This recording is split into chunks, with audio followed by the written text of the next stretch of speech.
US President Donald Trump has issued a new string of threats, and this ahead of the scheduled US-Iran talks in Pakistan.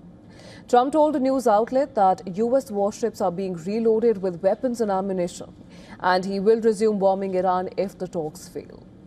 Now, Trump also put out a social media post where he said that the only reason Iranians are still alive is to negotiate. And Trump claimed that Iran's only card was shutting the Strait of Hormuz, which he compared to extortion. But it seems Trump would also like to hold this card himself. On Wednesday, Trump had told ABC News that he was considering a joint venture with Iran.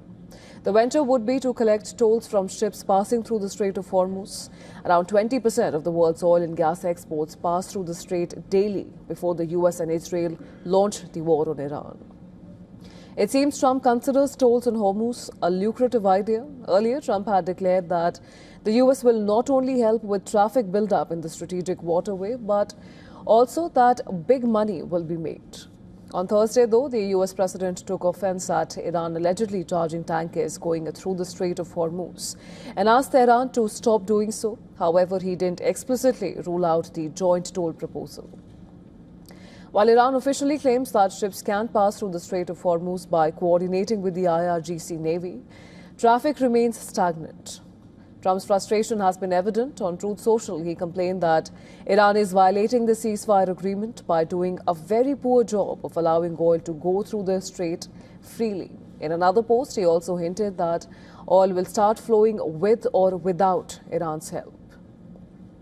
Meanwhile, Iran has listed continued control over the strategic waterway in its 10-point proposal.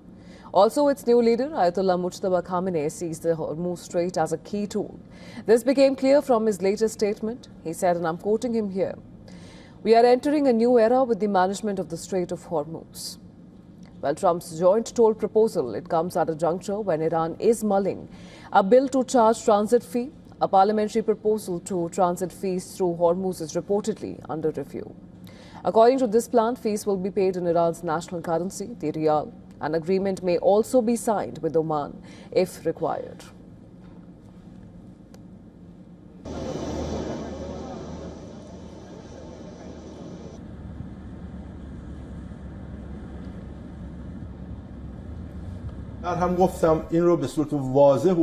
We have clearly stated this, that the Strait of Hormuz, after the approval of this law, will decisively come under the comprehensive control of the armed forces and other security bodies.